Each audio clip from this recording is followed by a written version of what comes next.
Have you ever stopped to wonder how something like GPT can write an email or even a poem that actually makes sense? The real magic isn't just knowing a bunch of words. It's all about understanding context. Today, we're going to pull back the curtain on the revolutionary idea that lets AI pay attention. All right, let's start with a super simple sentence. The bee landed on the flower because it had nectar. Now, you and I know instantly, without even thinking, that it is the flower. Easy, right? Well, for a computer, this has always been a ridiculously hard puzzle. Which noun does it actually connect to? Nailing this is the absolute key to understanding language. And that, right there, is what we call the context problem. For decades, this was a massive wall that AI just kept running into. How could a machine possibly figure out that complex, invisible web of relationships between words, especially when sentences get longer and way more complicated? Then, in 2017, everything changed. A landmark paper came out with a bold title, "Attention is All You Need." It introduced the world to the transformer, a new kind of AI architecture. And its secret weapon was a powerful mechanism called attention. So what is this attention? At its heart, it's a way for the AI to focus on what's important. I mean, think about how you're listening to me right now. You're not giving every single word I say the exact same weight. Your brain is automatically zeroing in on the parts that carry the real meaning. Well, guess what? AI can finally do that too. The fancy name for this technique is self-attention. What it does is, as the AI looks at one word, it simultaneously scans all the other words in the sentence and decides which ones are the most relevant to understanding that one specific word. So for our little word it, self-attention learns to put a massive spotlight on flower and basically ignore bee. Okay, but how does it actually calculate what's relevant? It sounds super technical, but we can break it down with a great analogy. Just think of it like searching for something in a library. So picture this. You're in a library, the topic you're researching, that's your query. Now you're not going to read every single book on every shelf, right? Of course not. You scan the titles, the indexes, those are the keys. And when you find a key that perfectly matches your query, you grab that book to get the value, the actual information you are looking for. That is exactly how attention works. This whole thing happens in a super fast three-step dance. First, the query, which represents the word the model is currently focused on, asks every other word's key, "Hey, how relevant are you to me?" and gets a score. Second, all those scores get crunched down into simple probabilities. And third, it just grabs the information, the value, from the word that scored the highest. Let's make this real.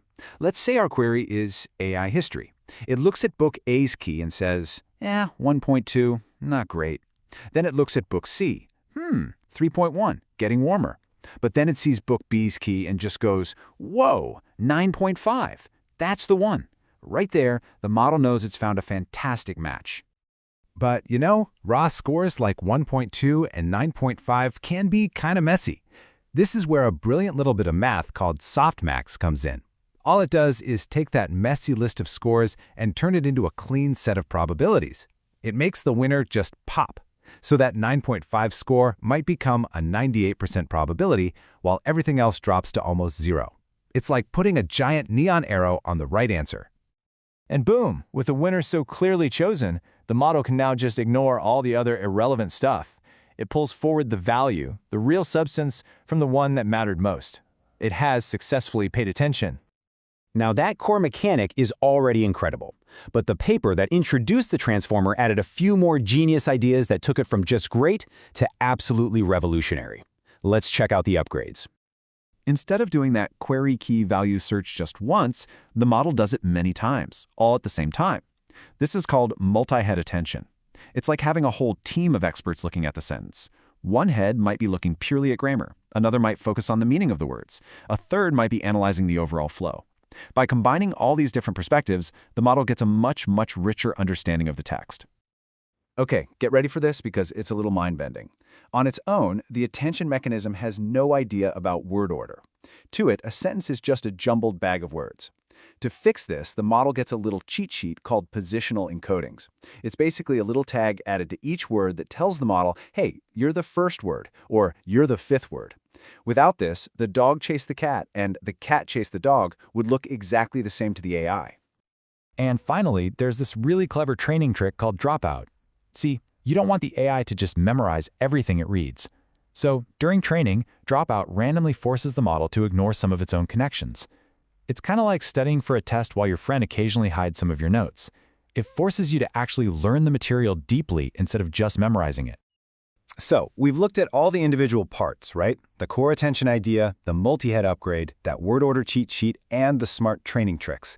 Now let's put it all together and build the whole machine. So here it is. You take a sentence, and it flows through layers of that query key value system we talked about. The technical name is scaled.product attention. It gets analyzed from all those different angles with multi-head attention. It's using those positional encodings to keep track of the word order. You add in a few other key parts like feed-forward layers, and you train the whole thing with smart tricks like dropout. This entire stack, this is the transformer. And this is what gives these models their incredible power. And that brings us to the big question. For so many years, getting an AI to truly understand context was like the holy grail. Now that transformers have pretty much cracked that code, allowing AI to get nuance and subtext, it really makes you wonder, what's the next great puzzle that's about to be solved? What happens when paying attention is no longer just a human thing?